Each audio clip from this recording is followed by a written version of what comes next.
رمضان کی آمد تھی اور انس کے دل میں ایک خاص خوشی تھی۔ وہ مونسہرہ کے ایک چھوٹے سے شہر میں چوتھی جماعت کا طالب علم تھا، مگر اس کی سوچ بڑی تھی۔ اسے روزہ رکھنے کا بے حد شوق تھا اور وہ شدت سے انتظار کر رہا تھا کہ کب چاند نظر آئے اور وہ اپنا پہلا روزہ رکھے۔ انس جانتا تھا کہ روزہ صرف بھوکے پیاسے رہنے کا نام نہیں، بلکہ اپنی زبان کو قابو میں رکھنا، جھوٹ سے بچنا، گالیوں سے پرہیز کرنا اور برے کاموں سے دور رہنا بھی روزے کا حصہ ہے۔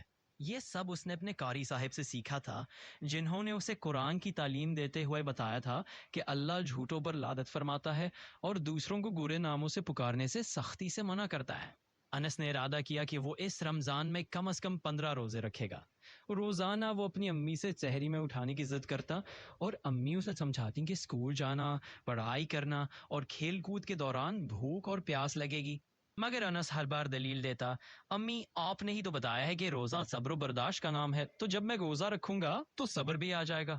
چاند رات کو انس اپنے ابو اور چاچا کے ساتھ چھت پر چڑھا اور جیسے ہی چاند نظر آیا اس نے خوشی سے شور مچایا، ابو ابو وہ دیکھیں چاند۔ سب نے اللہ کا شکر ادا کیا اور انس فوراً نیچے آ کر امی سے سحری میں اٹھانے کی دوبارہ ضد کرنے لگا۔ امی نے کہا، بیٹا اگر ابو اجازت دیں تو میں تمہیں سحری میں اٹھا دوں گی۔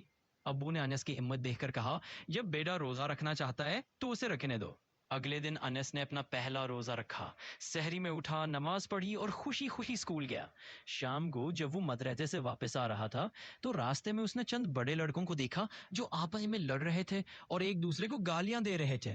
انس حیران ہوا کہ روزے کی حالت میں ایسا رویہ کیوں؟ وہ ان کے قریب گیا اور سوال کیا، کیا آپ کا روزہ نہیں ہے؟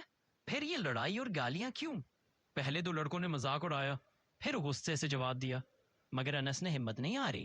اس نے نرمی سے سمجھایا کہ روزے میں صبر، برداشت اور اخلاق سب سے اہم ہوتے ہیں اور گالی دینا یا کسی کو برے ناموں سے پکارنا فاسق لوگوں کا عمل ہے۔ انس کی باتوں نے اسلم اور جمیل بھائی کے دل کو چھو لیا۔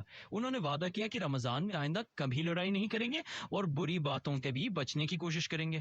انس نے کہا، صرف رمضان میں ہی کیوں؟ برائی تو ہمیشہ ہی بری ہوتی ہے، تو ہمیشہ اسے بچنا چاہیے۔ جمیل نے بھی وعدہ کیا کہ وہ کبھی کسی کو گالی نہیں دے گا اور نہ ہی برے یا غلط نام سے بلائے گا۔ انس خوش ہوا کہ اس کی تعلیم رائگاں نہیں گئی۔ وہ دو دلوں کو بدلنے میں کامیاب ہو گیا تھا اور اسے یقین ہے کہ ان کی تبدیلی سے باقی دوست بھی جلد ہی اچھے اخلاق اپنا لیں گے۔ انس نے ان سے ہاتھ ملایا، دل میں شکر ادا کیا اور مطمئن دل کے ساتھ اپنے گھر کی طرف چل دیا، اور ہمیں یہ سبق دے گیا، روزہ صرف پیٹ کا نہیں دل کا بھی ہوتا ہے۔ صبر، برداشت اور اخلاق، یہی ہیں روزے کی اصل روح۔